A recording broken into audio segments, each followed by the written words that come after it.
Recording studio Bihar Sharif. काबो न पढ़नी पढ़ैया ए माइया, काबो न पढ़नी पढ़ैया ए माइया, देई द ज्ञान के दवैया ए माइया, देई द ज्ञान के दवैया ए माइया। तू ही कैलू सातो सुर रचैया ए माइया, तू ही कैलू सातो सुर रचैया ए माइया, देई द ज्ञान के दवैया ए माइया, देई द ज्ञान के दवैया ए माइया। रोजे रोजे आजी मैया कोई पूजनमा,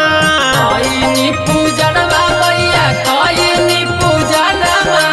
हंसा पे सवार होके आई तू आंगनमा,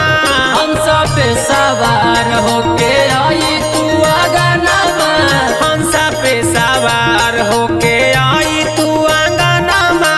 हंसा पे सवार होके आई तू आंगनमा। बड़ी रे जतानमा से मूर्ति बैठावानी जी, मूर्ति बैठवानी मैया मूर्ति बैठवानी जी, पंडित बोला के माई पूजा करावानी जी, पूजा करवनी मैया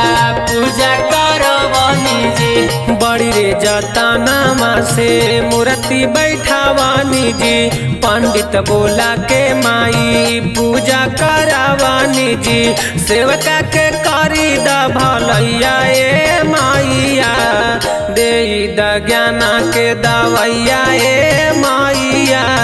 देई द ज्ञान के दवैया ए माइया, देई द ज्ञान के दवैया ए माइया,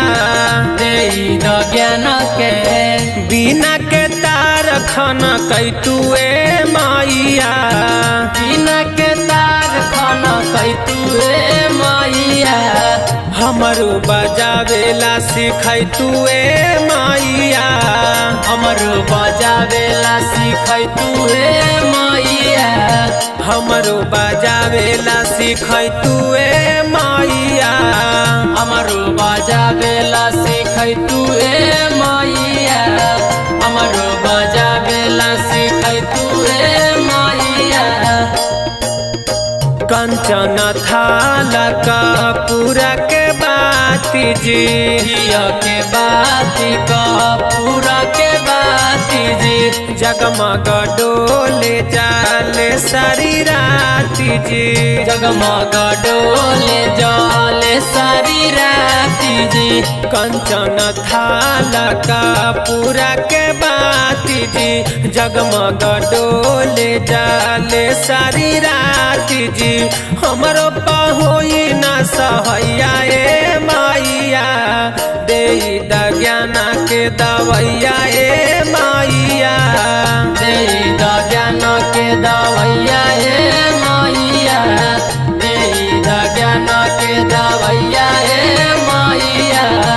देई द ज्ञान के दवैया।